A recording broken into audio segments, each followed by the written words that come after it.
where it all comes from, but we can begin to create miracles for ourselves in our lives. Aldous Huxley, in The Perennial Philosophy, talked about 3 things that all ages of man and all civilizations since the beginning of time have had in common. About what I'm talking about here this morning. All ages, all civilizations, from the ancient cavemen and their totems to the African traditions, to the New Guinea traditions, to the European and the Eastern traditions, and the Indian and the Japanese traditions. These are people and places that have never intersected with each other in a physical way. All of them have had what Huxley called 3 things they have in common. If you look at the philosophers, the people who have spoken for their people at that time, they've all believed that there is an invisible intelligence beyond the world of the changing. All ages of man, somehow their most enlightened beings know this. There is an invisible world beyond the world of the changing. Number 2, all ages, all civilizations who've never intersected with each other have all believed that that invisible intelligence is a part of every single human being. All ages, that it isn't something that some people get and some people don't. It excludes no one. And 3, all ages of man have known and believed that the purpose of life is to discover God, or to discover whatever it is that you want to call that invisible intelligence that suffuses all form in the universe and allows not only you to take notes and to ice skate after 34 years of being away from them, but it allows the flowers to grow, and it allows the planets to align, and it allows the whole thing to exist. So if you want to call it God or soul or spirit or consciousness or Ralph, it doesn't really make any difference what name you put on it. It is not what you call it. It is in every one of us. We all have it. We couldn't be here without it. See, you will discover, as I discovered when my grandmother died, that when they weighed her just before her death at the age of 94 at Henry Ford Hospital, that she weighed 133 pounds. And then after she died, and there was this package, this container left that they were preparing to embalm. It wasn't my grandmother. It was just a package that weighed 133 pounds as they waited for the death certificate. A powerful metaphor there for me in that moment was that whatever it is that constitutes your very life, it doesn't weigh anything. When life leaves the package that you showed up in, the package weighs the same. So your life is something other than the package. And when you get that, you understand that who you are is really this soul with a body rather than this body with a soul. Or as I said, and you'll see it when you believe it, you're a human being. You're not a human being having a spiritual experience. You're a spiritual being having a human experience.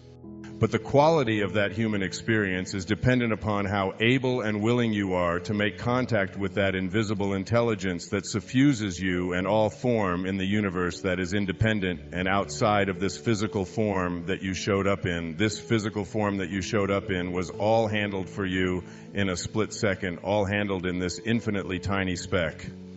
In this little speck, when 2 little drops of human protoplasm collided, everything you needed for your form was handled for you, and you can't even begin to comprehend it. A heart starts beating inside a mother's womb 6 or 7 weeks after conception, and it's a complete and total mystery to everyone in the scientific world, in the medical world, and the only people that even have a grasp on it are the poets, whatever that something is, that invisibleness that allows you to be. What I want to suggest is we'll call it, just for the purposes of my presentation here this morning, we'll call it awareness, pure awareness, because it's also a term that DEEPAK uses. You see, if you go back 200 or 300 years and look at how our current, say, theology and psychology and sociology and our views on humanity have evolved, they really have evolved from our scientific positions that we have taken. If you go back a few hundred years, the whole world was enamored with what is called Newtonian physics. In Newtonian physics, they had a postulation that there was the world of matter, the physical world, and that we are made up of this physical world. This physical world has building blocks, and the smallest building blocks of the physical world were these things that they called atoms. These atoms had within them electrons, neutrons, and protons. You studied all of this stuff in physics, and that was it. The physical world, the building blocks of the physical world were these things because that was as far as we could go. So there was the physical world made up of atoms, and then there is the non-physical or the non-material world, and that is over here. Since it isn't made up of this stuff here, in order to experience this over here, we had to have something called faith.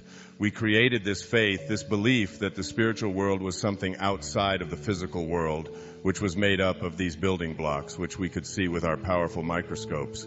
Now we come along to the 20th century, and we discover that there are things called quantum physics. This quantum physics takes these building blocks that we used to think of as the very tiniest particles in matter called atoms. And today, with our electron microscopes and our fantastic measuring devices, we have discovered that these things are like balloons. I mean, they're huge. So what we've done in quantum mechanics and quantum physics is we have broken them down into subatomic particles to find out what are the building blocks of nature, what are the physical qualities of nature. We've broken them down, and we break them down into tinier and tinier subatomic particles, and we come up with fancy names for them. DEEPAK knows the names of all of this stuff. He writes about all of this in a way that you can understand, which is about the only person in the world doing it.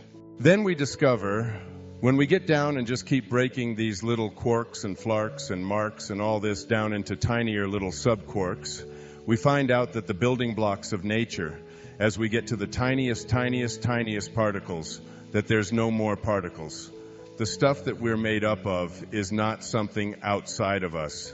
At the very tiniest levels, these things that we used to think of as particles are no longer particles, but in fact are pure energy or pure awareness.